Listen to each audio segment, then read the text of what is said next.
Good evening. Thank you for joining us for our second annual Human Rights Day program, commemorating Human Rights Day, which is recognized annually on December 10th. My name is Anuja Joshi, and I am a member of the Town of Newcastle Holocaust and Human Rights Committee. On behalf of our committee and our co-sponsor, Enough, we welcome you to tonight's program. Tonight's speakers will educate us about the current human rights situation in Afghanistan and their evacuation efforts.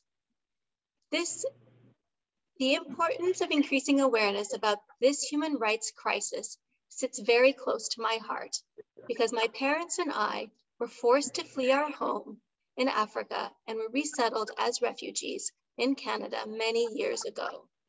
It is our hope that sharing these stories will foster understanding, empathy, and kindness so that trauma and suffering can be prevented in the future. It is my pleasure to introduce our County Executive, George Latimer. Thank you very much, and thank you to the organizations in Newcastle that have put together this fine panel to talk about this important issue.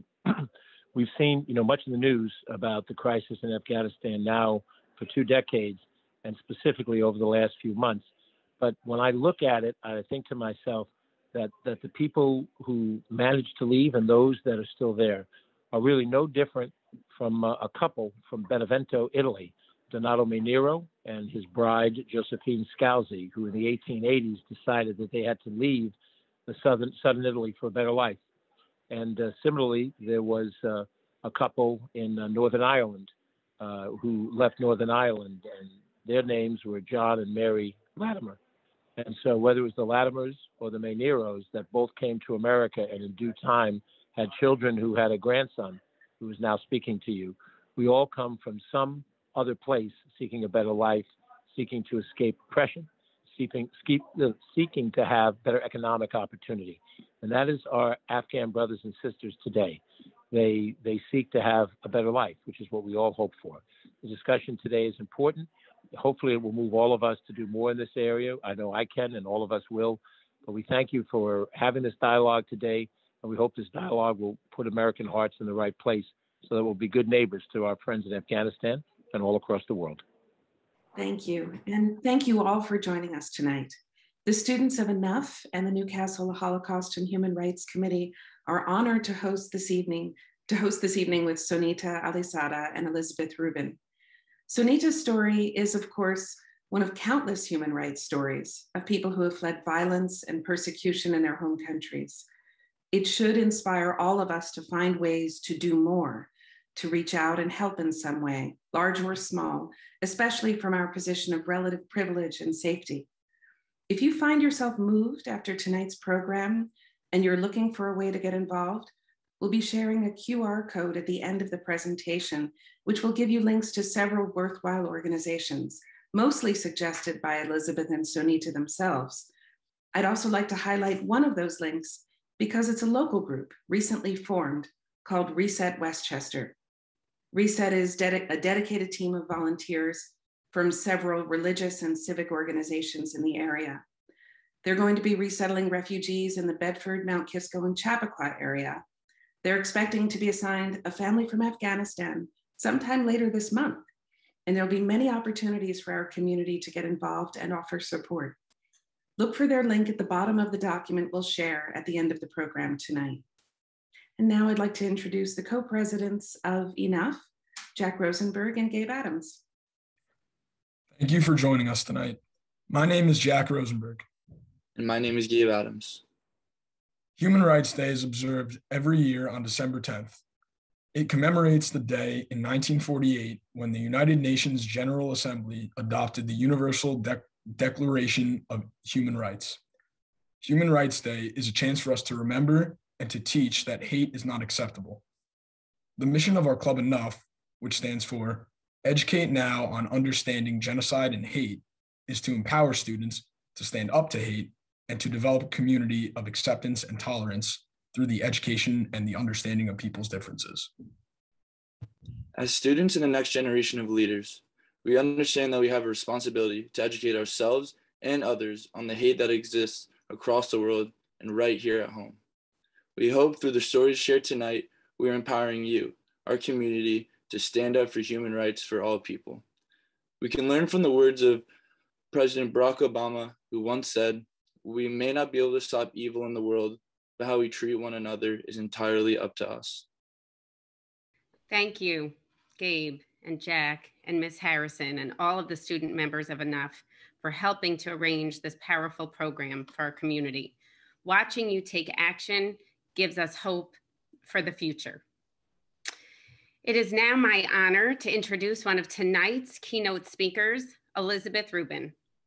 Elizabeth Rubin is an award-winning international journalist. She has written from the Balkans, Russia, the Middle East, and Africa.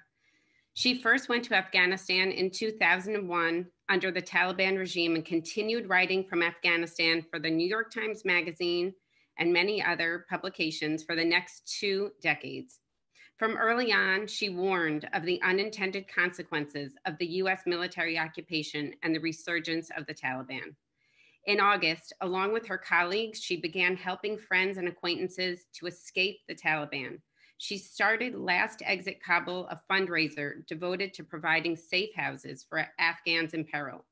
She works with Uplift Afghanistan to help Afghans at risk find refuge elsewhere. She is a collaborator with Bard's Center for Human Rights and the Arts. After meeting Sonita through one of her professors, Elizabeth helped her family to escape from Afghanistan. They are now in Macedonia awaiting immigration like thousands and thousands of other Afghans who have fled the Taliban regime. Please help me give a warm welcome to Elizabeth Rubin. Thank you so much, Allie, and thank you for having me tonight. I'm really honored to be here, and I'm so excited to introduce you all to Sonita.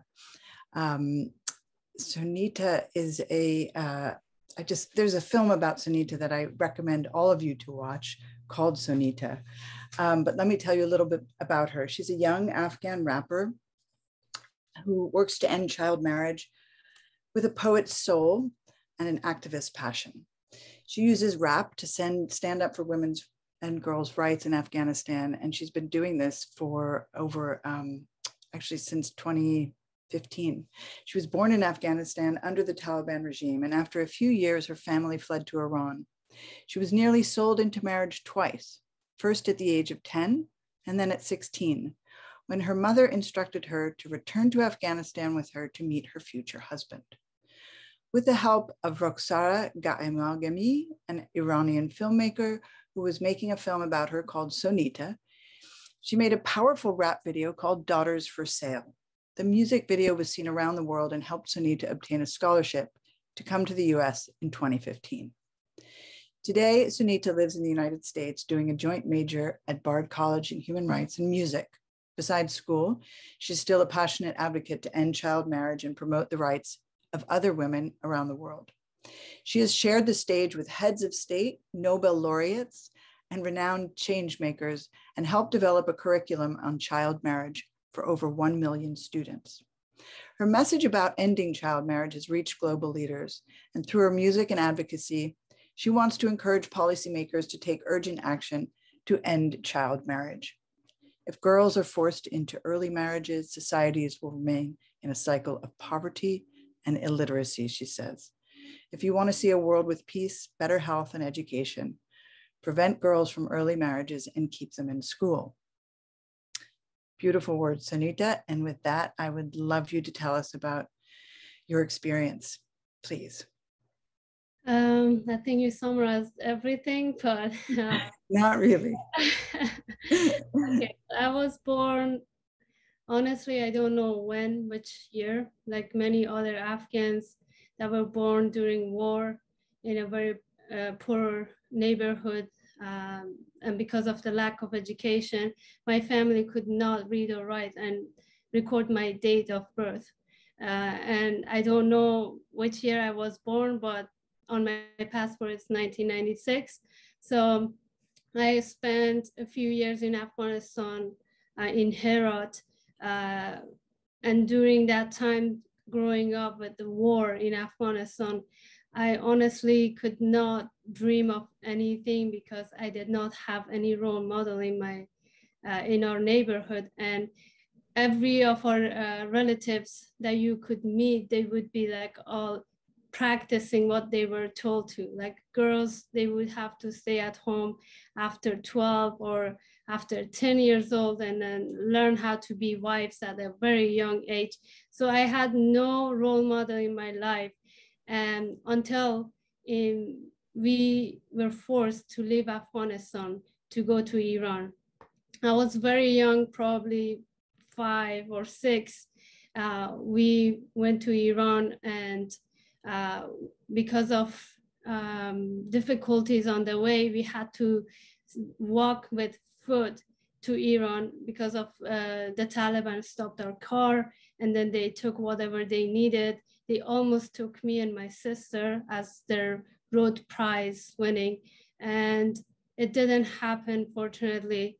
And then we made our way to Iran, where we thought it would be a better place because our neighbors were always talking about going to Iran, and they would talk about the fact that kids would have playgrounds, girls could go to school, everything that was impossible in Afghanistan for us. And because of that reason, we sold everything. We went to Iran.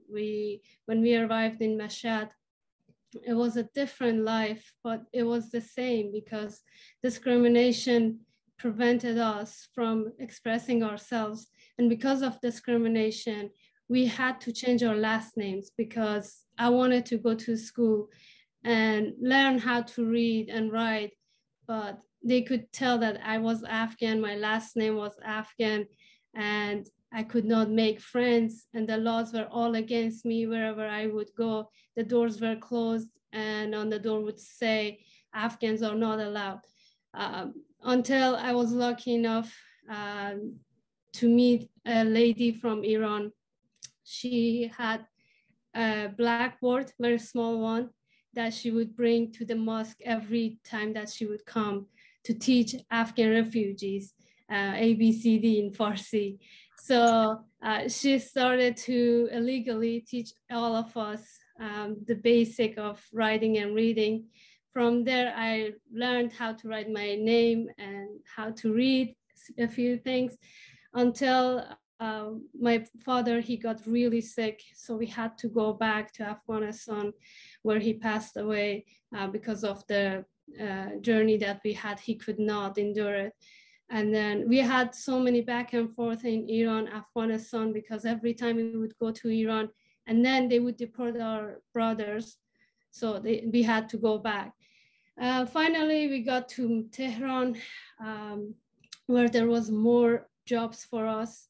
As Afghan refugees, we could only clean, do services like cleaning for Iranian people. And there again, I faced a limitation. I could not go to school until I found an NGO where they provided basic education to Afghan refugees there. And there I learned about music. I learned, more importantly, about myself. And I learned that I had too many dreams. The moment that our instructor, she put magazines, newspapers on the table, and she asked us to find our dreams in these magazines and the newspapers and cut the picture, put it in the dreams book. And my first dream was to have an ID, because not having an ID was a really big problem. If you watch the movie, you'll see that I could not even rent a house because I didn't have an ID. And it was very difficult for me to ask an Iranian to rent a place for me and then to give him money. It was a very difficult process. But when I was 16, after escaping child marriage at age 10, and then my mom came to Iran, I knew that it was going to happen because my mom at age 12, she was married. She was actually sold or exchanged for the house. And my sisters, they were too young. Two of them, they were sold into marriage. So I was kind of waiting for them to come to me and telling me that it's my turn.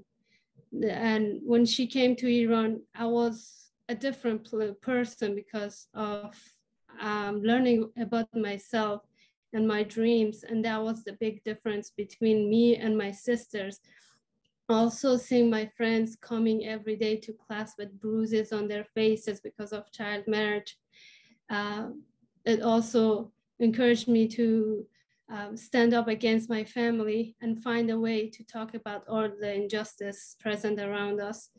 So as a child laborer, as a child immigrant, refugee in Iran, I decided to find a way to express my feeling and share with people about my story.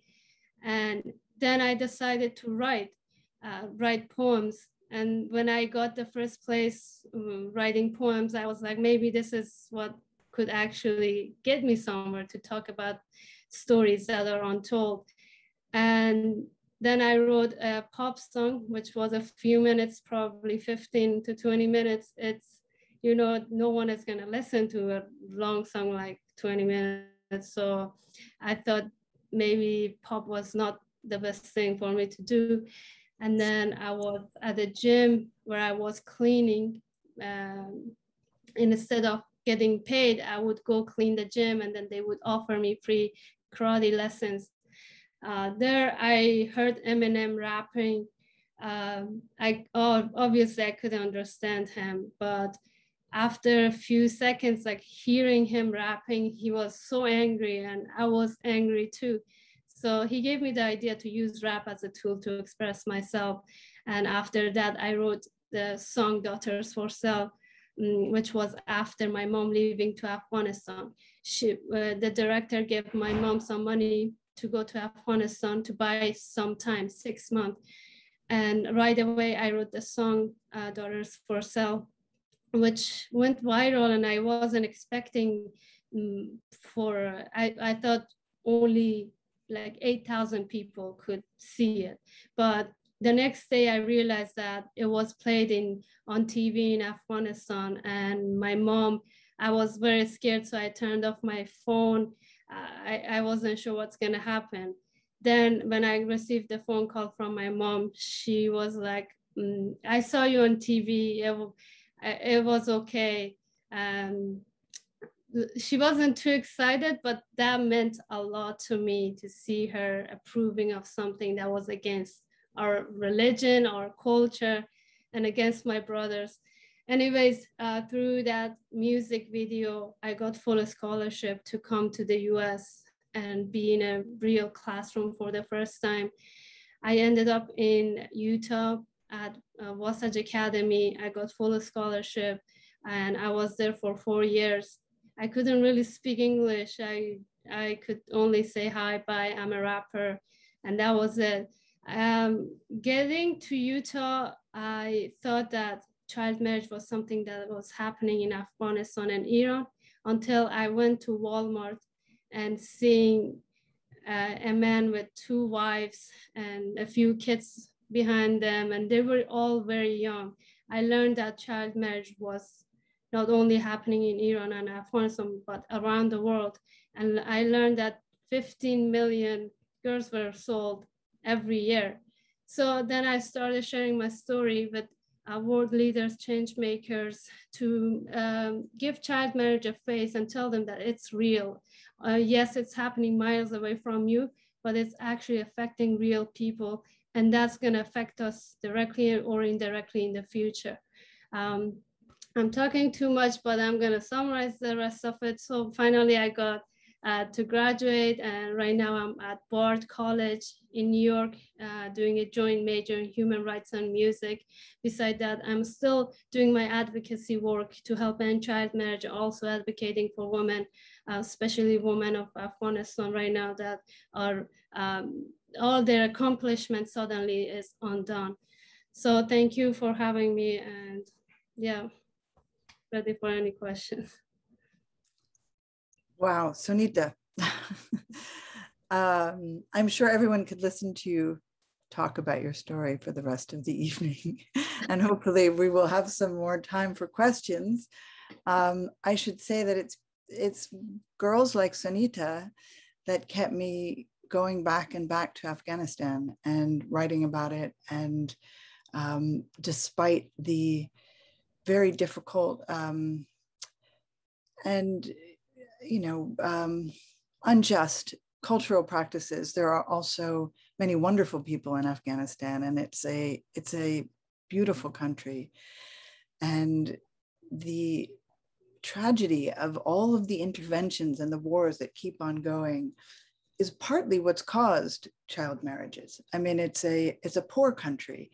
And so I'm sure many of you followed, but right after the Taliban took control and the Americans left and everyone left, there were stories of young girls, of families selling their girls because they didn't have anything to eat. And so, yes, it's child marriage is also a tradition, but it also has to do with poverty. And the poverty is perpetuated by lack of education for girls. And so, Sonita, what you're doing is really remarkable. And so, yeah, I worked as a journalist there for many, many years. I'm now working on a book, but in August, or actually in July, when we saw that the US was pulling out, I must say that all of us who worked in Afghanistan, journalists, aid workers, Army veterans, were so shocked that this was really going to happen. Not that people believed there should be an American occupation forever, but the way that it was happening was terrifying and really, really shocking. And we kept thinking that we would have extra weeks to get people out, that there would be a plan. And so friends of mine started calling me to help them get into the airport. I'm sure many of you watched what happened at the airport, and it was very stressful to try to find a connection at some of the gates to get people in. And after that, after August 15th, everything shut down. And actually, no, it wasn't August 15th. It was August 26th after the suicide bombings, and then a few flights left, and that was the end of the foreign evacuations. And around that time, friends, I had posted a message from a young woman who described her day at work. And she'd come to work. She was a young journalist, and she told me that she got there at 7:30 like usual. And then her boss told her at about 10 o'clock, you better pack up and leave. The Taliban are going to come there in the city. And she described driving through the city and with her belongings and realizing that was the last day of work for her and the last day of her dreams, and that she had spent her youth waking up early, working incredibly hard to become a journalist. And she was one of many messages that so many of us were getting. I posted this, and a journalist friend of mine said, hey, we're trying to get some people out as well. Let's work together. And she had raised some money. And so a few of us brought about 700 people up to Mazar. And we had raised the money. Actually, Kim Barker, who's with the New York Times now, had helped raise this money. And then we weren't able to fly. We had a plane. We had 2 planes. They were in Mazar. We had the permissions, and they were not able to go. And so day after day, we tried figuring out what was going on. Was it the Taliban? Was it the landing permissions? Was it money? And it soon became clear that it was the State Department, and that they wanted partly to be in control, and partly they were angry that there were charter flights happening that was out of their control and was making them look bad, because the story that was being told was the successful, incredible evacuation of 124,000 people. Nothing like this had been done in history. While that was true, a lot of the people who got on those planes were fruit sellers and vegetable shop owners around the airport. Now, there's nothing wrong with that. And if they wanted to leave, you know, good for them. But there's a lot of people who were stranded who were going to be killed. And so we were working very hard day after day to try to get them to be able to leave. A lot of different groups were doing this. And it soon became clear that there was this policy, because every time we found another country to go to, whether it was Uganda or Ecuador or Albania, suddenly the US embassy in those countries would stop the planes from going. So in our case, I reached out to the Albanian Prime Minister, and he agreed to let Afghans come there. He was already doing that. And he gave us 704 visas. And the reason we needed the visas wasn't even to go to Albania. We needed them for the Afghans to be able to hold a piece of paper saying they had a visa in order to get on that plane, and in order for the plane to take off to go to Doha. Basically, it was a work around the State Department's block, which is, very shocking that this was happening. So we got these 700 people to Doha, and then we raised more money, and we had more people. And these are journalists, judges who worked for the courts and had put a lot of Taliban in prison, and also men who committed violence against their wives. So everyone was let out of the prisons. These judges were in terrible danger. These were young women who I'd known for years who were in shelters. They were educated, but the Taliban opened the shelters, and they were going to be sent back to their families, who would kill them, or they would be married off to the Taliban. So everybody that we were helping were really in danger of losing their lives. And all they wanted was a chance to make a life.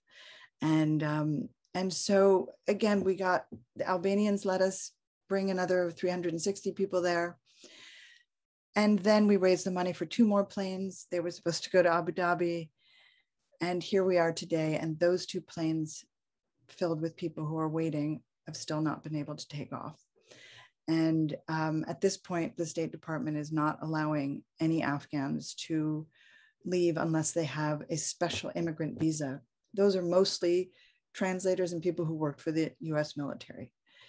So it's a really disheartening time. There's been incredibly wonderful stories too of people around the world like myself, and nobody's getting paid. These are just people who have come together as this sort of organic system of getting people passports, finding visas, finding ways to get out of the country, buses to Tajikistan, everything you can imagine. And I work with people who are in Sweden, someone's in Malaysia, another one's in Singapore, someone is in Japan. And there are people who just fell in love with Afghanistan and just want to help. And it's sort of been,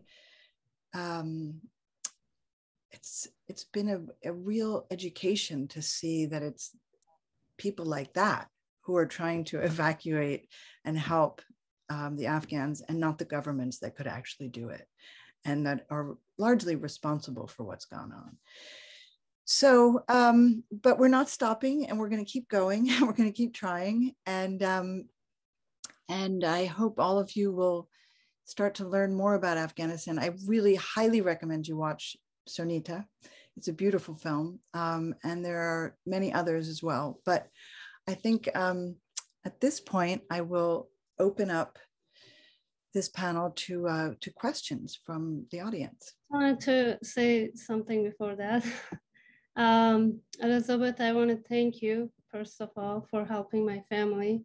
I just want to share that I was doing a project that we used to collect money here and then send it to Afghanistan to support children.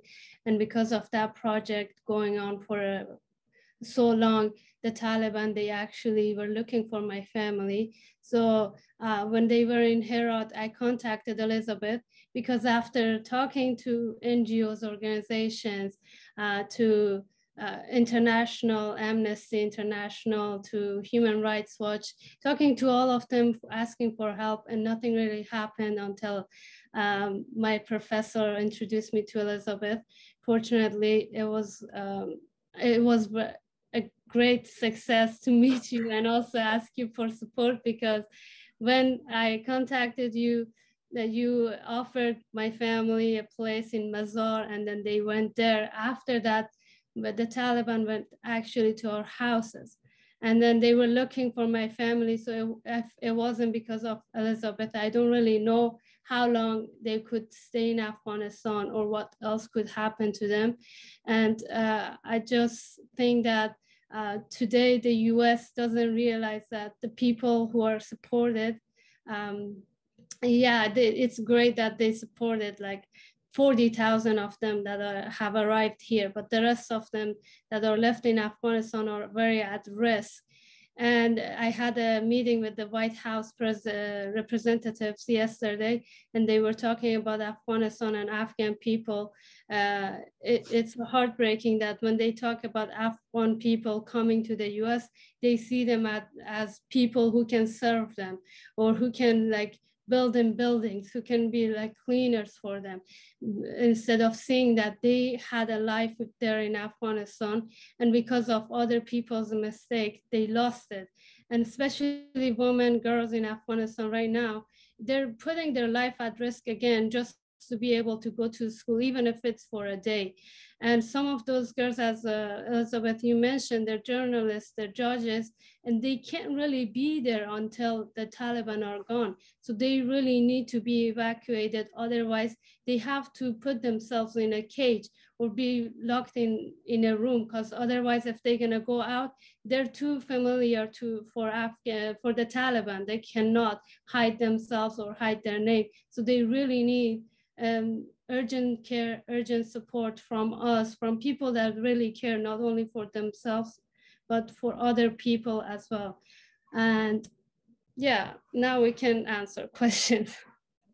Thanks for that, Sonita. Thank you. Thank you. How do we want to do this? Ali? So there are some questions in the chat box.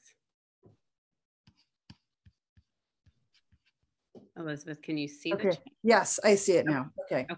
Yes. What can a community do to welcome and integrate Afghanistan refugees? Sonita, as somebody who came to Utah as a refugee, or as a student, actually, you came as a student, maybe you can tell us a little bit about what made you feel welcome. So when I arrived in Utah, one thing that was very nice to experience, seeing like nice faces and feeling like you're accepted in the society that don't even speak your language, don't even practice the same culture, and seeing them like caring about you and your future. It's great. Not, I mean, like caring about what you want to do in the future. And one other thing that really warmed my heart is the fact that when I was at Wasatch Academy, they could tell that my heart was still in Afghanistan with my family. So they were trying to do whatever they could to help me with my family, because right now I'm at Bard, I'm safe, it's great, but I still don't feel like complete, because the people that I love, the people that I care the most, they're not here. And I feel like any time they could be at risk, at danger.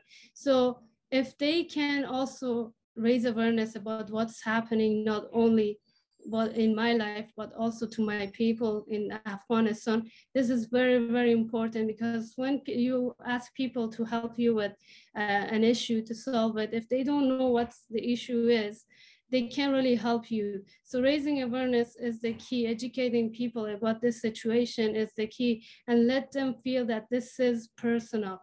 Yes, it's not directly affecting you, it's far away from you, but you have to make it like personal, and you have to care about individuals that are not your sister, your brothers, because if we really believe in making the world a better place, then this is the way to go, caring about each other. And I would add to that, you know, I see a lot of questions about specific things that would help make people feel more connected. I think inviting people to your home for dinner, for a meal, sharing food with people. A friend of mine is in Mexico City with his wife and 6 kids. And I introduced him to a friend there, and she invited them over. And she and his wife, because he doesn't cook, she and his wife cooked together, and she showed them what they make in Afghanistan. And she actually, then her daughter came and they made a whole meal together in this woman's kitchen. And I think sharing meals is a really special way of connecting. Music is too, and but I think what Sonita said is really also remembering how painful what everyone has gone through is. And so, just delicacy and remembering that how it would be for all of us if we had to pick up and leave home. I see somebody else has asked, what can we do to change the policy in the State Department? That is such a great question. I think really what we need to do is we all need to be calling representatives and senators. I know that Senator Blumenthal and Lindsey Graham put together a bill, an amendment, and it passed in the House, and it's now going to the Senate. And that's the kind of thing that can really make a difference, because he specifically is talking about bringing all these other people out, not just translators, not just people who were our so-called allies, because it's just, so he's done a great job. And I think we should really be pushing all of our Congress people. The other thing that's being asked, which Sonita, I think you would be very good at answering, because I'm not sure that there is an answer, but someone said, is there anything we should not ask, or anything that would be considered inappropriate or offensive?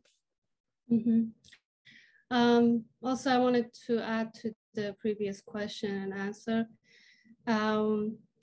When you're trying to ask your government officials to make a change or care about Afghan people more, these days, everyone I see trying to send letters to their government officials, and it's not working until you actually be committed to make the change. Because if you send a letter and then you're gone for a while, they think that you're fine, and that's you're not gonna come back and ask the same thing. So if you are willing to make a change for Afghan people and to help them to be their voices, I think you could organize different events for Afghan people to go and have those meetings or deliver the letters in person, not only with yourself or your friends, but also have high school students to take action, because there are too many of them and they're actually passionate about making a change in the world,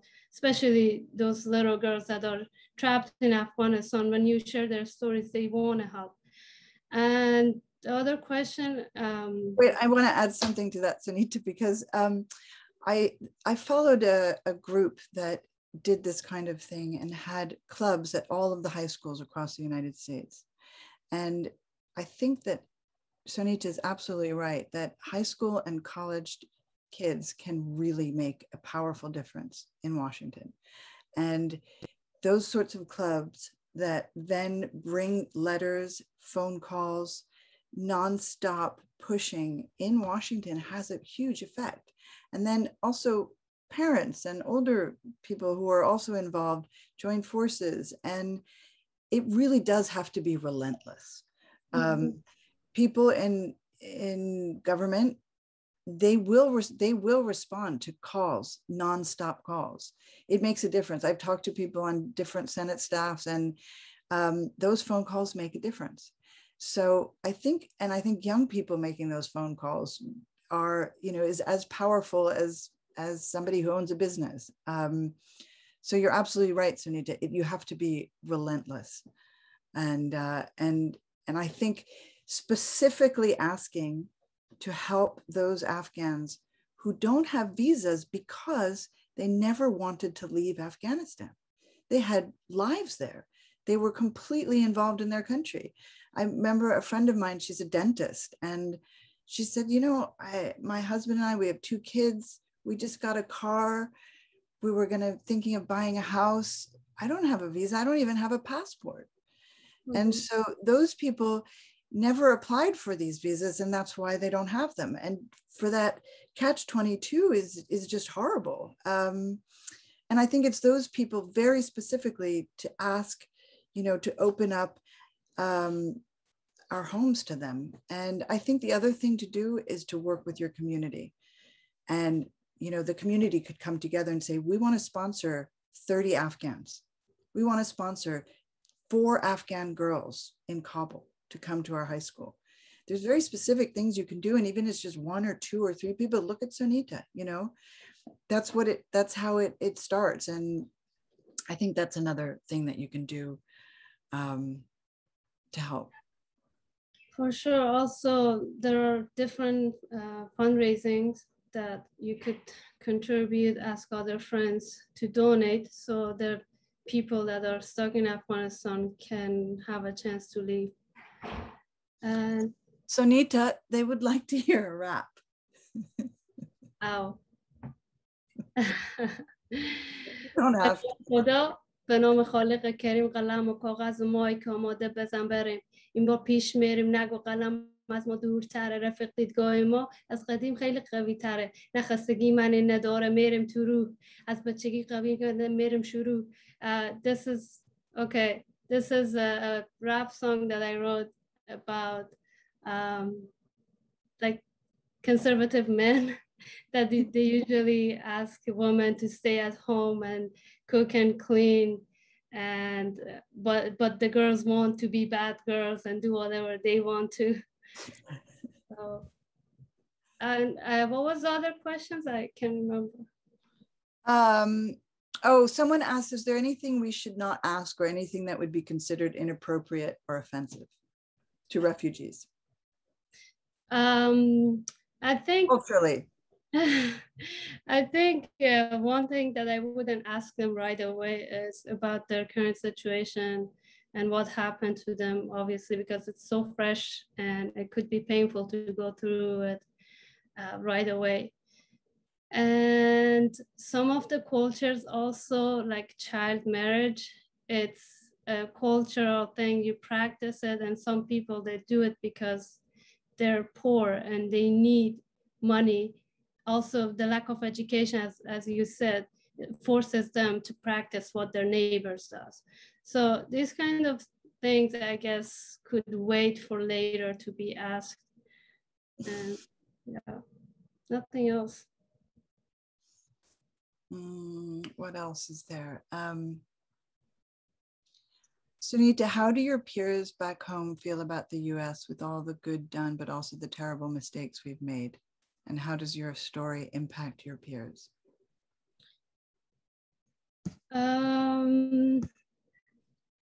Most of the people that I talk to, they're hurt by the action taken by the US government and still not accepting it, that they made a mistake. Because in my entire life, I haven't seen any powerful leaders like making a mistake and then being brave enough to say it, that the decision that they made actually affected millions of other people. And right now, Afghan people are displaced, and the future of women, I don't know what's gonna happen to it. And still you see the ignorance in the US. So I don't know if they're gonna feel great about the US government, but the US people obviously is separated from the government. So they feel better when they see people like Elizabeth helping individuals in Afghanistan. And I have to say that my story has helped at least a few people that I know, my friends. One of my friends, if you watch the documentary, you'll see that she is engaged with a man. He's 33 or 4, and he has 2 kids, and she's 15 years old. When I escaped Iran, Afghanistan, when I came to the US, my story and my songs encouraged her to do the same. So she stood up for her rights, and she got divorced, and right now she's an actor in Iran and pursuing her education. So I see the changes happening around me. And when I look at my family who was against me rapping, it also gives me more hope that change is possible even in very, very conservative families, because my family, they wanted me to stop, like not even think about rapping. And then suddenly my mom decided to be in my music video. That was a great change for me, and not only for me, but also for relatives who are not completely with us, but still they can see that change is possible. And I will continue doing whatever I'm doing right now through music, because I am sure that I can have a positive effect on other Afghan girls. I see another question that says, we would like to meet with our legislators to ask them to facilitate evacuations from Afghanistan. Can you recommend how to proceed?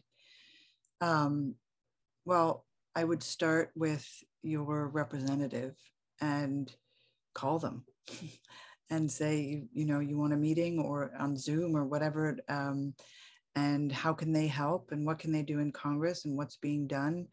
And then do the same thing for your senator, and maybe do it with a group, you know, with maybe the mayor, or, you know, do it through your political leaders or school board leaders, or, and I think you should be able to do that.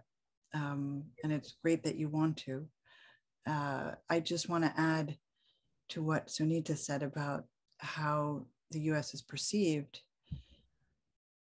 I mean, there is disbelief. I think there's just, people are in shock, actually, and still believe that help is on the way. There are, yeah, the depression though, and the despair is really, really taking over. And I think it's, we are just seeing the beginning. And one of the other things I would say, when you think about where to donate, just remember that it's not only about evacuations, because many people, including the Secretary General of the UN, are predicting one of the worst famines in history is going to be facing Afghanistan.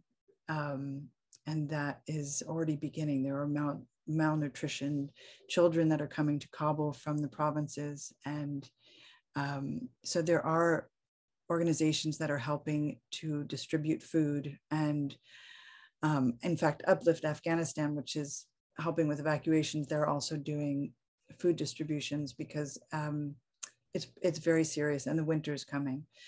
So I would urge everyone also to think about the 35 million people that are trapped there, and also urge us, the US government, to release the funds that are, we may not want to deal with the Taliban, we may want to punish them, but at the same time, we will be punishing 35 million people. And that's, it's our fault the Taliban are there. You know, we started this process of bringing them back and legitimizing them. So it's complicated, but I don't think the people there should be punished. So that's another thing to remember. Let's see. We can take one more question for Sonita. What do we have here?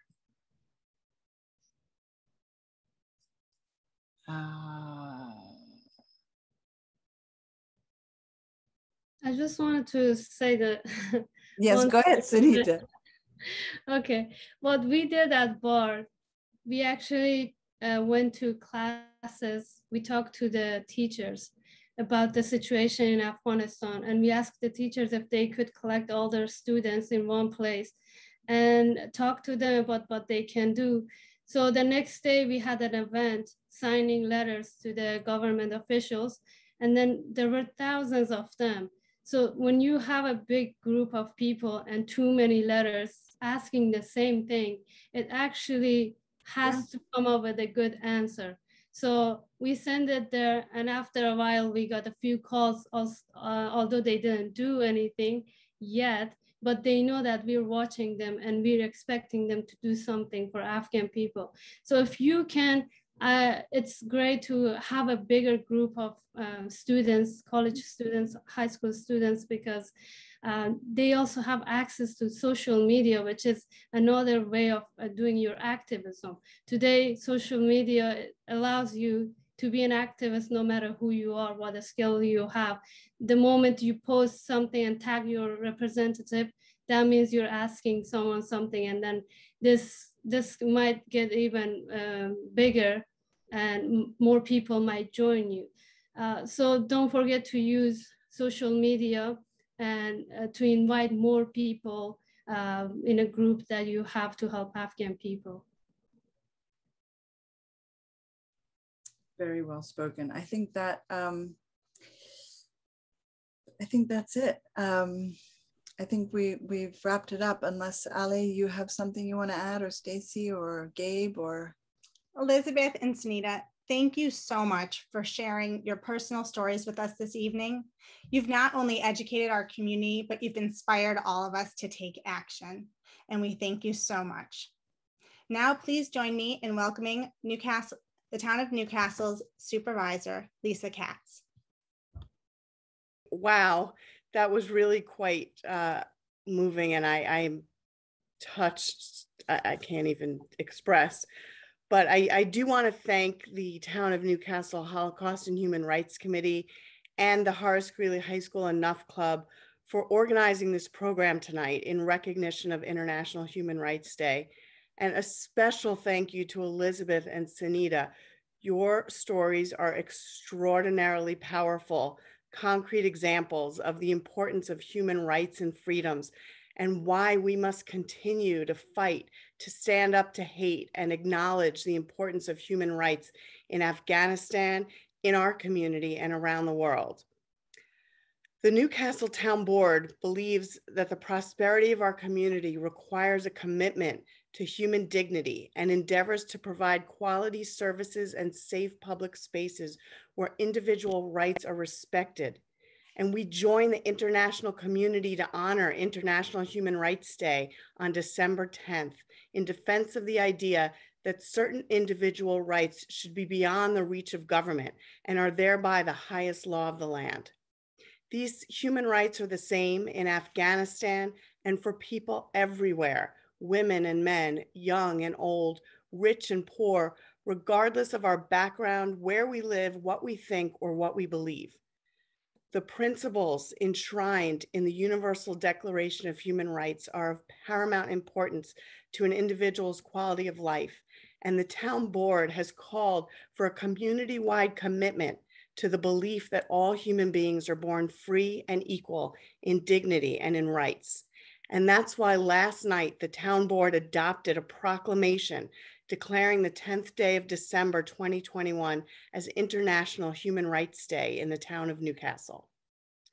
I urge all of us in town to work to ensure that the basic human rights of every human being are made a priority. While we may not all be able to help to the extent Elizabeth and Sonita have, we all can make a small but important difference in the world. And we should use International Human Rights Day as a reminder to get out there and make a difference, whether it is writing letters and making calls, or making a donation of time or money to one of the dozens of organizations that work toward this global purpose, or organizing care packages of necessities and distributing them even to local people in need. Enough small actions in support of human rights will add up, and together we can bring about worldwide change. In the words of Desmond Tutu, it means a great deal to those who are oppressed to know they are not alone, and never let anyone tell you that what you are doing is insignificant. Thank you again for having me and for sharing your stories tonight. And now I'd like to turn the program over to Ben Prober, a student member of Enough. Thank you, Supervisor Katz, for your important and powerful words. My name is Ben Prober. I'm a sophomore at Greeley and a proud member of Enough. In a moment, you'll see a QR code on the screen. Our club has created a document providing additional information on ways you can learn more and on ways you can help with Afghan evacuation and resettlement. Please take a second now to scan the QR code following directions posted.